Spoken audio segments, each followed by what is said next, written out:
INFPs come up with tons and tons of brilliant creative ideas, but then we don't know what to do with them. We don't know how to organize them.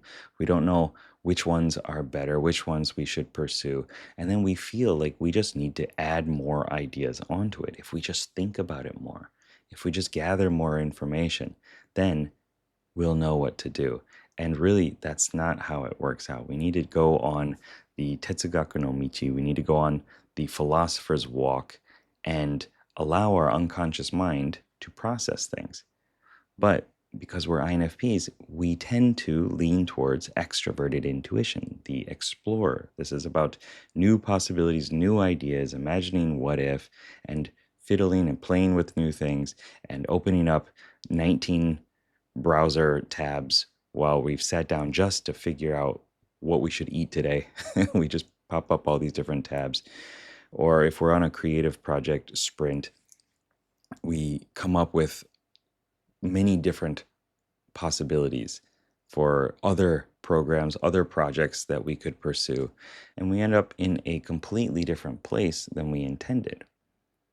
So we need to leverage our extroverted intuition as well as our introverted intuition in a way that actually works with our personality type. And I gotta let you know, it's not the easiest thing to do, though it is really simple. There is going to be a little push against it, and that's okay because it works and you can do it. So let's talk about this two-step intuition process to help you with your creative ideas, to help you make more progress on your creative projects.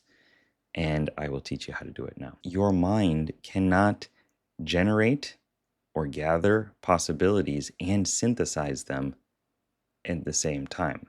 We need to create two different arenas or two different times, two different locations where we can do both of these intuitive processes. We have this crush on extroverted intuition and playing around with ideas, whereas introverted intuition, it seems appealing, but it also seems kind of strange.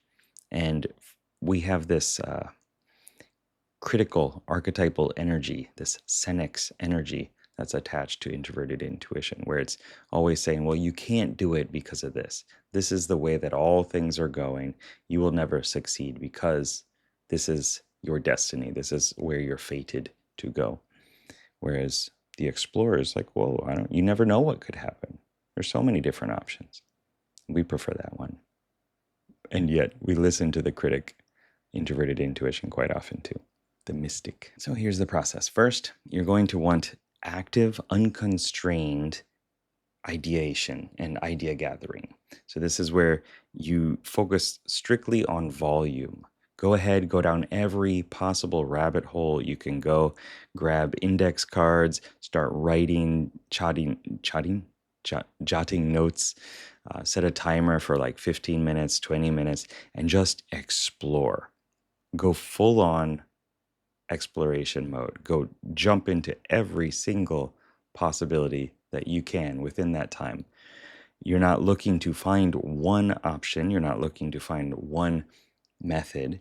You want to write down 10 different titles. You want to brainstorm the end of your book and the middle of your book and the beginning of your book.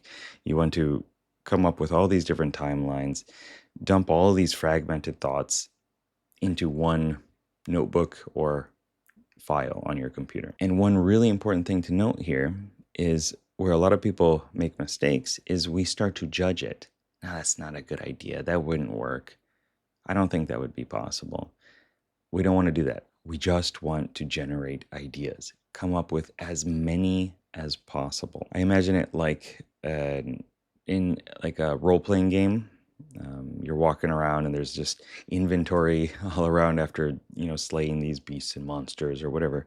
And you're just picking up every single thing.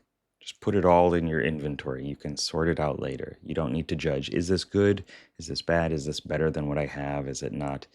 It could all be valuable in some way. And then the transition point before step 2 is really important. You want to task your introverted intuition, your mystic, your unconscious mind to handle the rest. You're going to say, okay, I've got all this raw data. I've gathered all this information.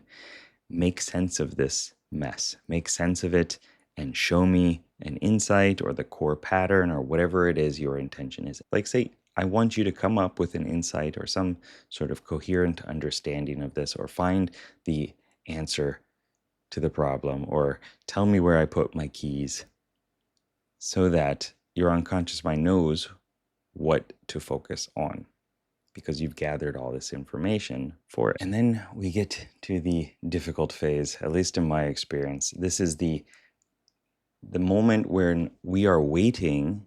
I say moment, it's not really a moment, it's a long period of time sometimes. Sometimes it does happen instantly, but it's this phase where we're waiting for the insight to come. And I know for me, my explorer is saying, I just need more ideas, more information, because there's probably something out there that's going to give me the right piece of information that's going to solve everything in my life. And it's a bit painful to stop that and to go do something else. But that is exactly what we need to do and why we need to do it. So this is where the actual synthesis happens. Go walk away from your desk, go somewhere else, go take a shower, go wash the dishes, do something physical, go for a run or walk around the block, do some coloring or artwork or something like that, play a game or something. And let your unconscious mind, let your introverted intuition handle the synthesizing process of the idea. And it works especially well if you are doing something physical. You probably know the shower thoughts phenomena, right? Phenomena where you're going into the shower, you're taking a shower, and then suddenly you just have this awareness of all the interconnectedness of the universe or whatever the problem is. And that is because you're getting this sensory bombardment, and your introverted intuition has a little bit of time to process, and then it shoots you this insight. And part 2 of step 2 is to capture the idea when it comes about. I imagine it like somebody walking by and throwing a ball at you. And it probably just hits you the first time if you're not paying attention. But once it's hit you, it's helpful to notice that that person has a ball. Maybe they want to play catch. Your unconscious mind wants to play catch. It wants to give you these insights. It wants to help you have more awareness of the things that you're focusing on. Your introverted intuition is doing that, okay? So when you get an insight into what is going on, or whatever the original thing that you tasked your unconscious mind for, then you want to write it down. Take note of it. Appreciate your unconscious mind for sharing its wisdom with you, for helping you out, and it will do it more.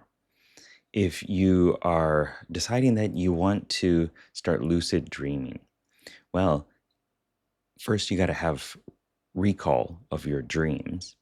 And a lot of times you'll start, as I'm going through again in this experience, I'll get like little flashes of insight or memories from the dream. Like, oh, that's what I dreamt about. I couldn't remember it right away, but that's what I remember.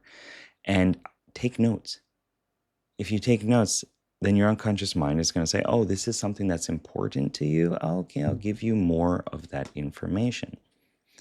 So make sure you have some way of taking notes. And we all have phones. You can use a notepad too.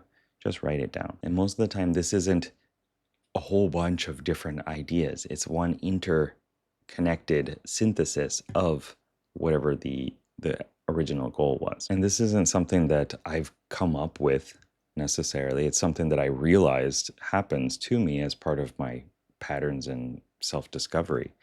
But this is something that neuroscience has talked about for a long time. And as I mentioned at the beginning, the philosopher's walk, like Nietzsche and all these other brilliant people have done this. And I'm just kind of using it and adapting it for our purposes. There's a 4-stage model of creativity by Graham Wallace that came out in 1926.